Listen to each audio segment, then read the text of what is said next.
It's chemistry and you are watching Chem Science. In this video, we will learn what are hydrocarbons and types of hydrocarbons, general characteristics of alkenes, molecular and structural formula of alkenes, and physical and chemical properties of alkenes.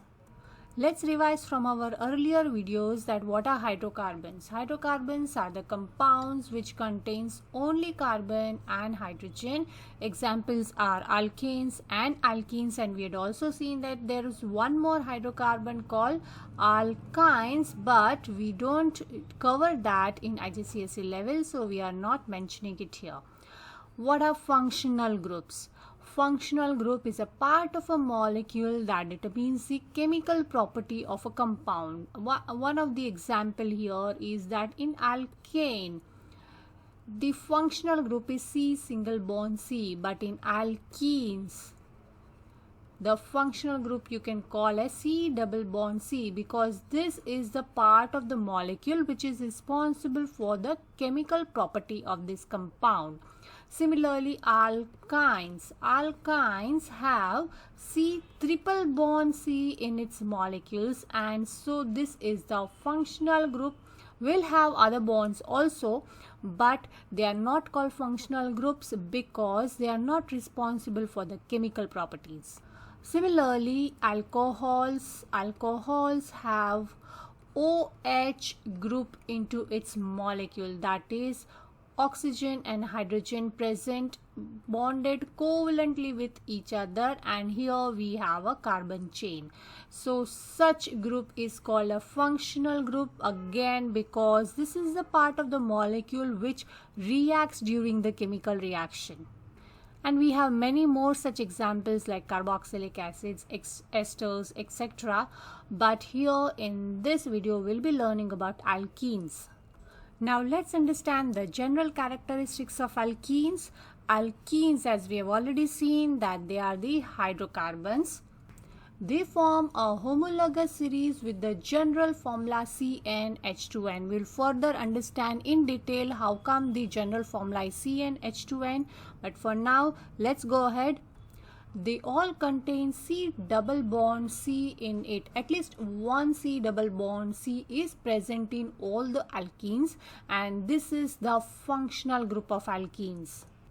Now, because they contain C double bond C, they are called unsaturated hydrocarbons. Now, why unsaturated? Because more atoms can be added across this C double bond C. That means that we can break this C double bond C, turn it into a single bond, and more atoms can be added across this double bond, that is on this carbon atoms carrying this C double bond C. So that's the reason they are called unsaturated hydrocarbons. Now alkenes have C single bond C. All carbon-carbon bonds are single in alkanes, and that's why they are called saturated hydrocarbons, because now as all the carbon atoms are single, all these carbon having 4 single bonds, so no more atoms can be added. No more atoms can be added, and that's why they are called saturated hydrocarbons. So that's the main difference between alkenes and alkanes. Alkanes are saturated, alkenes are unsaturated because more atoms can be added across the C double bond C. Now let's understand the structure of alkenes, starting with the ethene. In alkanes we start with methane, but in alkenes we can't start with methene, and the reason being is that if we say that alkenes have at least one C double bond C, that shows that we should have at least 2 carbon atoms in the molecule, and that's the reason if we start with 2 carbon atoms, it should have eth, that is the smallest member of the alkene homologous series starts with 2 carbon atoms, that is ethene. And the name also indicates that if we have eth, we have C double bond C with 2 carbon atoms, and ene means it's an alkene homologous series. And as we know, the general formula is CnH2n. 2n. So if the carbon atom is two carbon atoms present in the molecule, then the formula turns out to be C2H4. Now let's see the structure showing all the bonds. So if we have two carbon atom, let's write two carbon atom with double bond between the two carbon atom. Now as both the carbon atom has already got two bonds, now it is left with only two more bonds. Now this makes all the four bonds of each carbon, and now as two bonds have gone between the two carbon, the remaining two bonds will be occupied by hydrogen. So let's add hydrogen on the remaining two bonds of each carbon atoms, and so here we end up with such a structure with the formula C2H4. After it comes the prop, that is N is equal to 3 carbon atoms. Now this makes the formula C3H6, because the formula is Cn, general formula is CnH2n. So if N is 3, it is 2 into 3, 6. So hydrogen are number 6, C3H6. So let's add 3 carbon atoms in a chain with at least one double bond between any of the two carbon atoms and the other as a single bond. Now as we can see that here two bonds are already occupied by a carbon, then it is left with two more bonds. If we look at the middle carbon atom, then it is already having 3 covalent bonds with the other carbon atom, so left with only one bond, because each carbon atom at most can have only 4 covalent bonds. So the second carbon atom will have only one hydrogen, and the last carbon is left with 3 more covalent bonds. So we are adding 3 more bonds, each of these occupied by hydrogen. So now add hydrogen according to the bonds left with each carbon. So here we end up with such a structure for ethene and propane, and so in general you can write as CH2 double bond CH2 for ethene. Here we will be writing as CH2 double bond CH and CH3. This is the general method of writing a structural formula of ethene and propane, where we are just showing the double bonds, the single bonds need not be shown. This is the structural formula, and the formula here shown is a structure showing all the bonds. You can also call that as a display formula which shows all the bonds. The next member is butene. Now but indicates that the number of carbon atoms are 4, and ene indicates it's an alkene. So if it is C4, 4 carbon atoms, then according to the formula H2n, it should have 8 hydrogen. Now with this, the structural formula have 4 carbon atoms in a chain. Now you can add double bond anywhere between any of the two carbon. Now suppose if I add a double bond here, that is also fine. If we add a double bond here also, that is fine. At least one double bond should be there, but I am adding double bond only on the second and the third carbon atom, so I am adding again a single bond between the third and the fourth carbon atom. Now let's add the remaining covalent bonds according to the covalent bonds a carbon is left with. Now if this carbon, first carbon, have only single bond, it is left with 3 more covalent bonds according to the valency of carbon with the 4 bonds. The second carbon is already having 3 covalent bonds, so it is left with only one more covalent bond, of making it total of the 4 covalent bonds. The third carbon atom is also left with just one single covalent bond. The last one is left with the 3 covalent bonds, making of 4 covalent bonds of each of the carbon atoms. Now add hydrogen to all these covalent bonds. So here are 8 hydrogen atoms which are added to these 4 carbon atoms. And if you write the structural formula for such a structure, we have here CH3, the second carbon is CH, With the double bond, the third carbon is also CH with only one single hydrogen, and the fourth carbon is CH3 with 3 hydrogens. So this is the structure of a butene. Let me repeat, you can add double bond anywhere on any of the carbon atom, but at least one double bond should be there to make it alkene, butene. If you change the position of the double bond, then we can call as the isomers of each other of butene. So this is how you can make the 2-3 isomers of butene.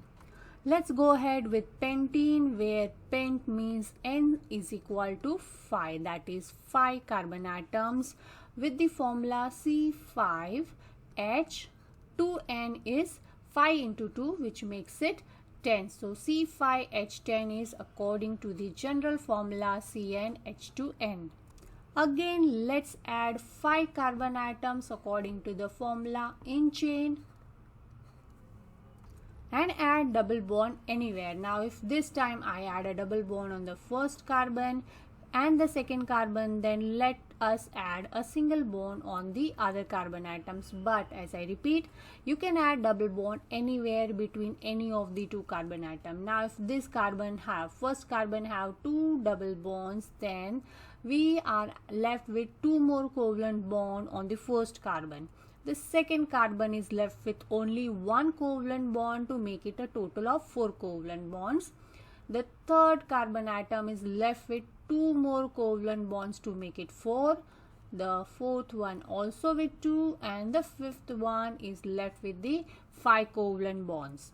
Now add hydrogen to all these covalent bonds which are left unbonded for each carbon atom, making a total of 10 hydrogen atoms. You can count the number of carbon atom and hydrogen atom at the end to finalize and make sure of the formula and the correct structural formula. So if we write a structural formula here, it is CH2 double bond CH.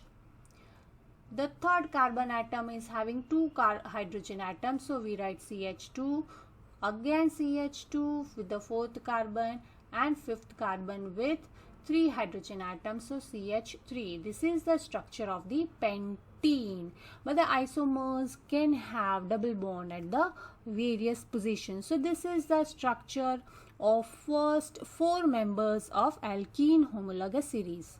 Now let's understand how alkenes are formed, that is how alkenes are produced. The first reaction from which we can produce alkenes is cracking of a naphtha fraction. Naphtha is a longer chain alkane where it may contain long chains like carbon atom with 10 carbon atoms. So such long chains are called decane. Decane is an alkane with C10. That can be broken down, that is cracked into 3 smaller molecules on heating with a catalyst. For example, if we say decane, it is C10. So the hydrogen will be 22 according to the general formula.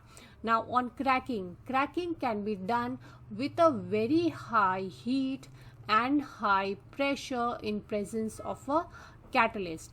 If cracking is done for a decane, we get 3 smaller molecules of pentane. Now pentane is C5H12. Along with that, we also get propene. Propene is C3H6 and ethene also. Now ethene is C2H4. Now in this reaction, you can note down that only one of the product is an alkane. The remaining 2 product is an alkene.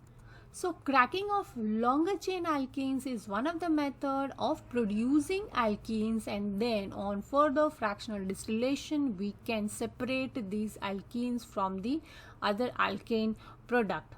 Even a smaller alkane like ethane can be cracked to give ethene and hydrogen. Now ethane is C2H6. On cracking, that is on heating it with a high temperature and pressure and a catalyst, we get ethene. Ethene is C2H4 and hydrogen gas. So this is again one of the method of producing ethene, especially as an alkene. Now, other than cracking alkanes, one more method of producing alkenes is dehydration of alcohol. Now, what do you mean by dehydration? Dehydration word itself says removal of water. Removal of water from an alcohol is going to produce alkene. So alcohols can be dehydrated by heating it in presence of concentrated H2SO4. H2SO4 should be highly concentrated, or we can heat it in the presence of porous pores, so you can say pieces of silica or aluminium oxide also. So suppose if we have taken ethanol is C2H5OH. Now if we heat it in presence of concentrated H2SO4, that is sulfuric acid, or the porous pores, anything will do, any one of it will do, it's going to produce ethene, that is C2H4 plus, as we said, it is dehydrated, means removal out of water. So water will be the byproduct along with the ethene as a product. Now you should remember one thing, that if we are using ethanol, ethene will be produced. So if we are using propanol, propanol is CH3CH2CH2OH, that is C3H7OH. But I am writing the structural formula here because I want to explain you that where the double bond will be added. Now here if we say that the hydrogen and oxygen of the alcohol is on the first carbon atom, then the double bond will be added between the first and the second carbon atom, that is CH3CH double bond CH2 will be produced. That means that we have removed out water in all totally from the two carbon atoms, first and second carbon atom, OH from the first carbon atom, and one of the hydrogen from the second carbon atom. That's the reason that here it was CH2 on the second carbon, which changed to CH. One hydrogen is removed from the second carbon, and OH, alcohol part, is removed from the first carbon atom, making it an alcohol. So again, water as a byproduct. But suppose if the alcohol OH is on the second carbon atom, then the double bond can be between the first and second here also, or second and third also. The double bond can go on any of the side from which the hydrogen is removed out. This we can learn in detail in the other video also. So I'm not going in detail further here, but this is the method of producing an alkene from an alcohol. Now let's see some of the chemical properties of alkenes. I'll say that alkenes are quite reactive because of the presence of C double bond C. As we have seen that the presence of double bond makes alkenes reactive because more atoms can be added to this carbon, and this functional groups makes it quite reactive. So the first reaction which alkenes can easily undergo is combustion. Combustion in the presence of a good supply will make and carbon dioxide and water for sure with lots of heat energy being released out when alkenes are burned. So if we say it is C2H4 ethene being burnt in presence of oxygen, then carbon dioxide and water is formed for sure. Now balance this reaction to make a complete combustion reaction. So add 2 carbon atom because we have C2H4 here. Add 2 in presence in front of water also because we have 4 hydrogen atom. Now count how many oxygen atoms we have on the product side. We have 4 oxygen atoms with the carbon dioxide and 2 more oxygens with the water. So in all 6 oxygen atoms. So add 3 with oxygen to balance it. This way you can write the combustion reaction of any of the alkene you wish. But if the oxygen is not present in enough amount, then there will be an incomplete combustion producing the poisonous gas carbon monoxide in place of carbon dioxide, which should be avoided. So you can make even a reaction for this, but complete combustion is needed to avoid forming of the carbon monoxide. Now, other than combustion, there are many more reactions of alkenes, and we'll call those as addition reactions. Now, why do we call that addition? The word addition itself says that if we are adding atoms across the double bond, so no more atoms are removed, but we are just adding the atoms on the double bond of the carbon atoms, which makes this reaction as an addition reactions of alkenes. So let's start with few of the addition reactions which are commonly known here.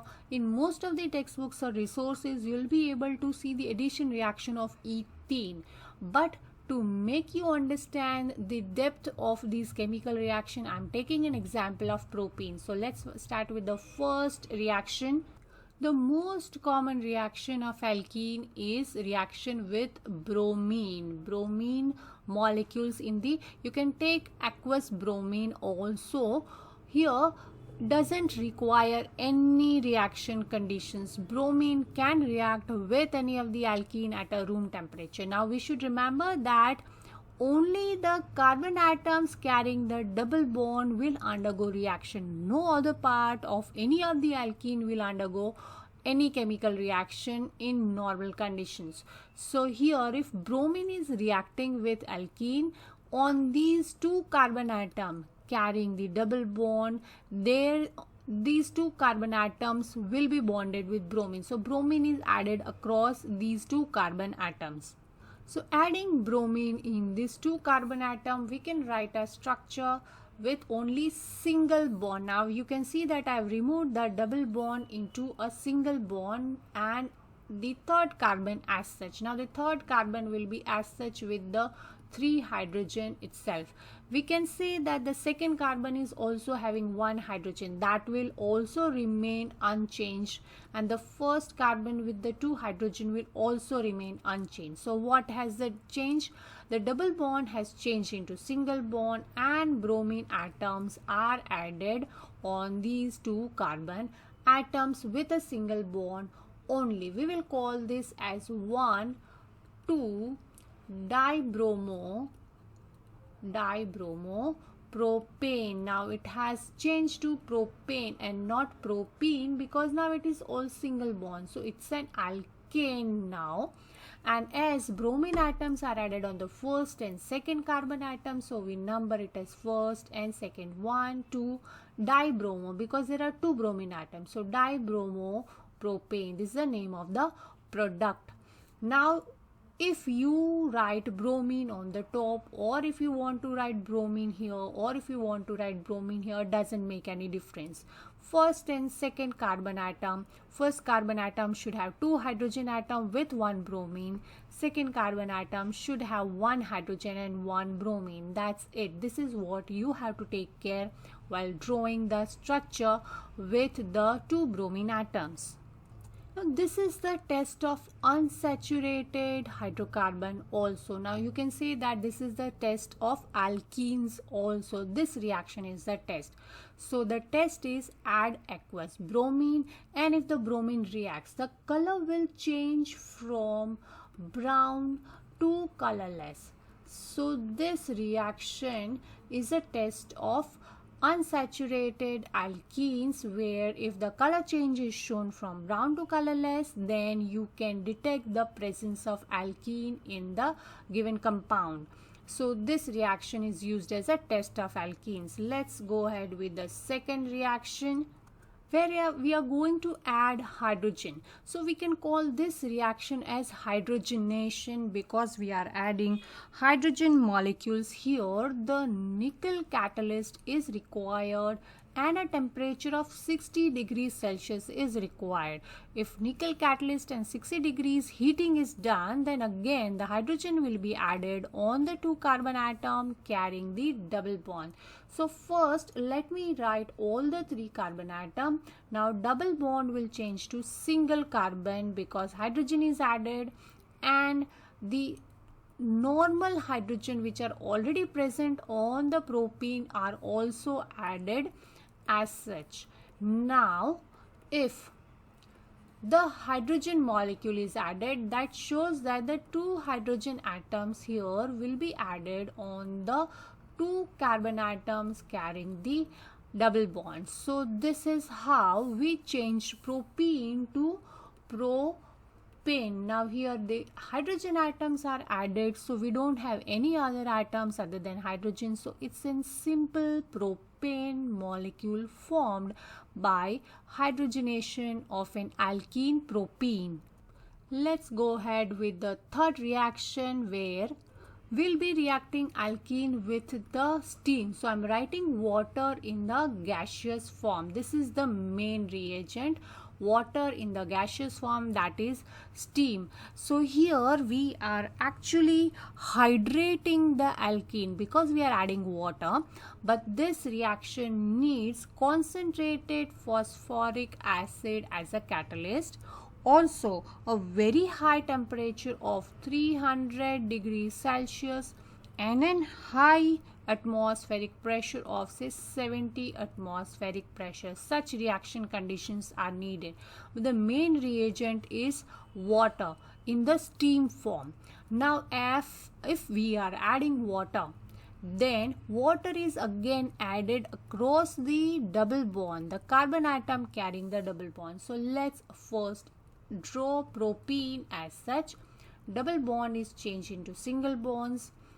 The remaining hydrogen atoms which were already present will be added in the same manner. So the 3 hydrogen atom on the last carbon atom. Now if water is added, one of the carbon will get OH and the second carbon atom will get only hydrogen. So this is what formed is propanol. Propanol, that is one of the alcohol. So when alkene reacts with the steam, alcohol is produced. Now this OH can go on any of the carbon atom carrying the double bond. So OH can be added here also. So in that case, the second carbon atom will only get hydrogen. So OH can go on any of the carbon atom, but in short will get an alcohol. So these are the 3 main reactions of the alkenes. Other than that is the combustion reaction, and all these reactions are addition reactions because the atoms are only added, they are not removed.